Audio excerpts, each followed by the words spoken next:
Because you did the holiday show Getaways. Yes, which I did as well. It was like a sliding doors moment. Yeah, Tommy. I know, which was a shame. Yeah. But you kind of finished up with that, then decide, right, pack my bags, off to London. I was sacked, by the way, I should say. Well, basically, they stopped the show as soon as they kind of said, we're not doing this anymore. Sorry, Tommy.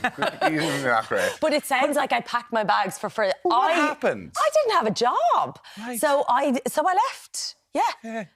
Hold on, you were sacked? I was sacked, yeah. From Getaways? From Getaways, yeah. I mean, gently. It wasn't like I did anything. How's that possible? What did you do on the holiday? I never got told, but for whatever reason, it was just not the right fit anymore. Did you go down to a beach and say, do you know what, this beach is rubbish? This is absolute nonsense.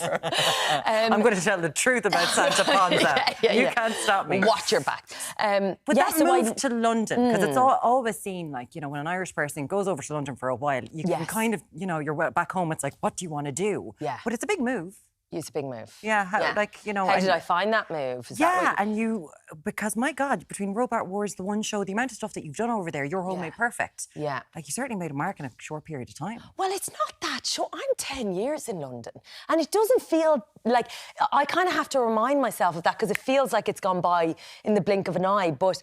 yeah, I've had a good run there, you know, but it was a big move at the time. It was kind of like, you know, I dragged Roy over. We weren't married at the time, but it was, it felt like a lot was resting on that, and I felt a lot of that pressure. I was like, I've made a statement. I'm not coming home with my tail between my legs. So I worked, you know, I worked hard, and I got lucky, and I had people who supported me along the way. There he is. Yeah, so. Yeah, it's been great, but it's lovely. Like, I love the fact that I can kind of, do both now. Do both, hopefully. And you have the two little girls as well, Ruby and Marnie, who's just born, back in February time? February, yeah. What's the excitement with that? Do they get to come back to Dublin? Have you taken them back? Or how hard is it? Because you're obviously flying over to film. He's trying to make me cry, isn't I was just about to say, you're pushing the man buttons. The kids are all... These are the sort of commitments. Like, do you know what I mean? People kind of say, she's got her own show. It's easy. But you're leaving the kids behind with your husband to go off and kind of follow your dream, I suppose, in a sense. Yeah.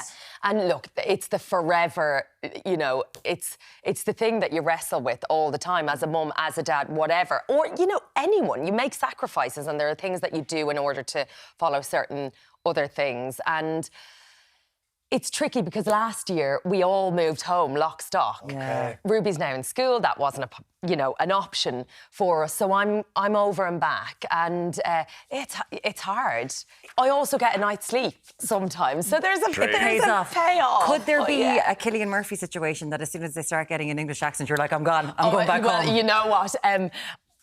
Her accent is it's a bit saucy. It's very mixed, okay? So English people are like, oh, her Irish accent. We kind of hear, you know, all my family are like, oh, she's a bit la-di-da.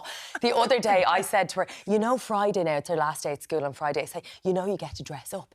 And she went, oh my God. And I thought, I've got her for a while. Oh my God. Listen, before we go, we've got our own little Ask Me Anything quickfire questions. Let's hit you with it, right? Okay, my eye is leaking already. Don't worry about it. I'm nervous. Okay, number one, worst person you've ever interviewed? Tommy Bowe. Okay. Worst job you've ever had? Oh, worst job I've ever had. Oh, I was going to name the company. It was doing data entry with a husband and wife couple who never told me they were married until they started to feed scones to each other across the thing. Okay. I know, weird. Most famous person in your phone? Most famous person in my phone? Chris O'Dowd. Cool. That's good. That's good. First celebrity crush? First Dieter Brummer. Well done. Shane and Home and Away. Yes. When he died on the beach. The curtains stop. I'm not over it. Oh no, he died with Angel. Oh, right. Sorry. Your most embarrassing habit? Most embarrassing habit? Oh, God, my leaky eye. It's not really a habit, but it happens all the time. It happens. I don't know whether it's psychosomatic. It's like just droop. I did have a late night filming last night, but it leaks. And it's not a habit. It's not a habit. Okay, what's my bad habit? Not cleaning up after myself. Good on you. Sorry. Angela, listen, it's a pleasure to have you. Thanks so much. You so and really, much. I enjoyed the show last week. Listen, we had a ball. You set the bar high. It was great crack, because I've done a few of those shows, but it was definitely most relaxed. And they're all most rubbish, fun. aren't they, by comparison? By far, most fun. Really enjoyed it. Of course it is.